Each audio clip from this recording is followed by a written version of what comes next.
Mostly जो लोग मेरे चैनल को फॉलो करते आ रहे हैं शुरू से, वो ये बात तो जानते होंगे कि मैं एनिमेटेड मूवीज़ का बहुत बड़ा फ़ैन हूँ और डीसी एनिमेटेड यूनिवर्स वो तो स्पेशली मेरी फेवरेट है। उसकी तकरीबन मैंने सारी मूवीज़ देखी हुई हैं।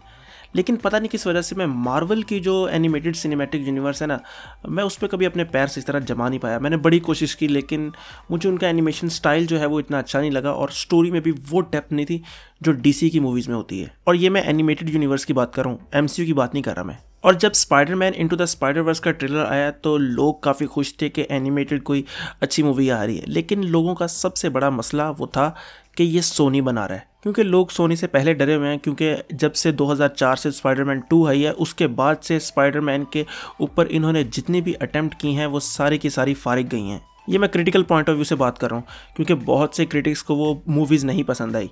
आप लोगों को पसंद आई हैं, मुझे पसंद आई हैं, क्योंकि हम फ़ैन हैं।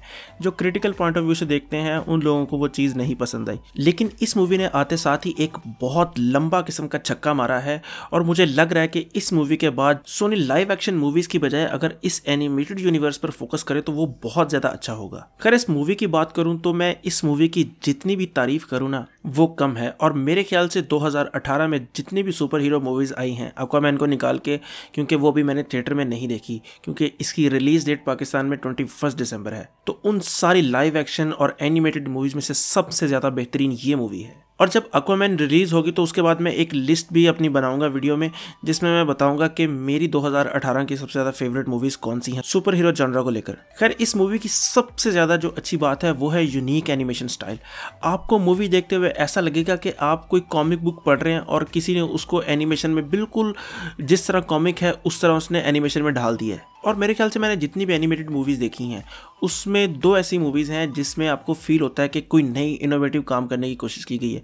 एक तो हो गया लेगो मूवी और दूसरी जो है वो है इनक्रेडिबल्स मूवी। ये मैं पहली वाली की बात कर रहा हूँ। जब ये दोनों रिलीज़ हुई थी तब लगा था कि कोई नई इनोवेशन की गई है एनिमेशन स्टाइल में। स्टोरी काफ़ी सीधी है, आप लोगों को बहुत ज़्यादा कोई डीप नहीं जाना पड़ता स्टोरी समझने के लिए कि माइल्स मोरालेस है, उसको स्पाइडर ने काटा है और वो स्पाइडरमैन बन गया है।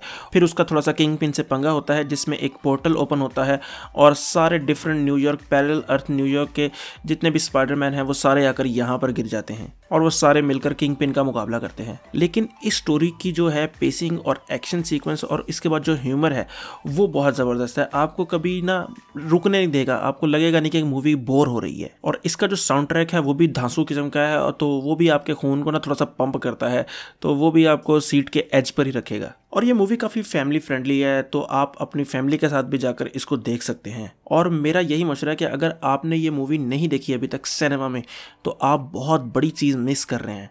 आप 5-10 साल बाद बहुत ज़्यादा पछताएंगे कि यार इस मूवी को मुझे सिनेमा में देखना चाहिए था। तो अगर मैं अपनी रेटिंग की बात करूं तो मेरे लिहाज से ये तो मूवी 10 आउट ऑफ 10 है और इस साल की लाइव एक्शन और एनिमेटेड मूवीज़ को मिलाकर सबसे ज़्यादा बेहतरीन सुपर हीरो मूवी है। बाकी आप लोग मुझे बताएं कि आप लोगों को ये मूवी किस तरह की लगी, और जिसने सिनेमा में देखी है, IMAX 3D में देखी है, तो वो अपना एक्सपीरियंस शेयर करें लाजमी। बाकी लाइक करें, कमेंट करें और सब्सक्राइब ज़रूर करें। तो खुश रहें, खुश रखें। अल्लाह हाफिज़।